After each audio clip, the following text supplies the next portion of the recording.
Every so often, a UFO sighting occurs that is more interesting for what it tells us about our own government than for what it tells us about the UFO itself. The UFO event over Chicago's O'Hare Airport in 2006 is one such example.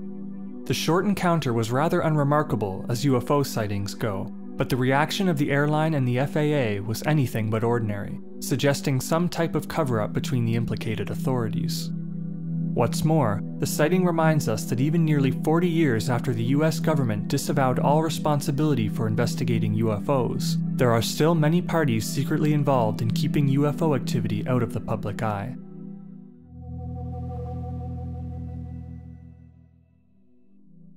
The incident at O'Hare Airport occurred on the afternoon of November 7, 2006, beginning at approximately 4:15 p.m.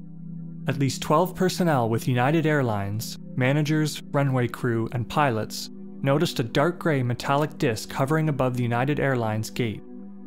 It was estimated to be at least 22 feet in diameter, and it hovered an estimated 1,500 feet off the ground, below a heavy cloud cover at 1,900 feet. One grounded pilot announced his sightings over radio, alerting a taxi mechanic and several other pilots to the presence of the object. At least 2 grounded pilots were able to lean out their cockpit windows and observe the object in great detail. A manager at United Airlines caught word of the sightings and ran outside to see the object for himself. He then contacted the FAA and went out onto the concourse to join the other witnesses. Between 5 and 15 minutes after the earliest sighting, the object suddenly propelled itself directly upwards, piercing the clouds above and leaving a clearly defined hole in its wake. Witnesses could see blue sky through the opening before the wind gradually closed it in again. The story of the O'Hare UFO went almost completely unnoticed until the Chicago Tribune published an article on it on New Year's Day 2007, nearly 2 months after the fact. The online version became the highest-hitting article in the website's history. Other news outlets picked up the story as well, and John Hilkovich, a transportation reporter with the Chicago Tribune, started interviewing witnesses. Initially, both the FAA and United Airlines denied any knowledge of the event, but were forced to admit that this was a lie when an audio tape was leaked to the press that captured a United Airlines radio conversation on the date of the event.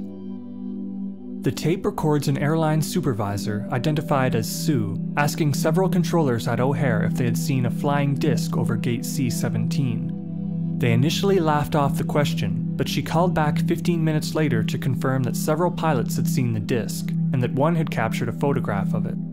Unfortunately, this alleged photograph has never surfaced. The tape also records the control tower operators warning outgoing planes of the UFO and advising them to use caution.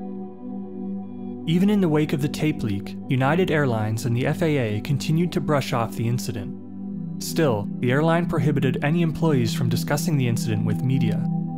However, after the Chicago Tribune article compelled them to address the situation, a spokesperson from the FAA claimed that the alleged disc was nothing but the reflection of airport lights off the low cloud cover.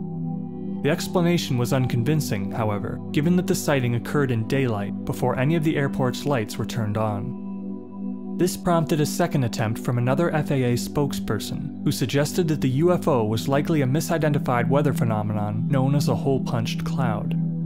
This explanation too did not stand up to reason, as journalist Leslie Kane soon discovered. Hole-punched clouds, formed when ice crystals from higher clouds fall down through a lower cloud shelf, punch a hole in it, and evaporate in the warm air below, only form in below freezing temperatures. The air at the altitude of the sighting on the day in question was 53 degrees Fahrenheit, well above freezing. What's more, the witnesses reported seeing the disc several minutes before the hole in the clouds, and the upward ascent of the alleged craft does not match the downward motion of the hole-punched cloud formation. In spite of the FAA's lack of interest, an independent UFO investigation group known as NARCAP conducted their own investigation of the O'Hare incident. A team of former NASA scientists, pilots, meteorologists, and aerospace engineers, among others, spent 5 months preparing a 154-page report that confirmed the presence of a physical object over O'Hare.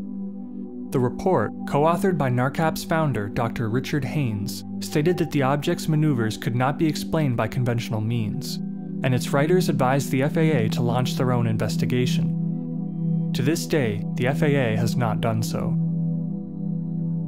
The sighting at O'Hare Airport is a well-supported and recent reminder that mass UFO sightings still occur, and that their witnesses still get stonewalled at all levels of government in their search for explanations.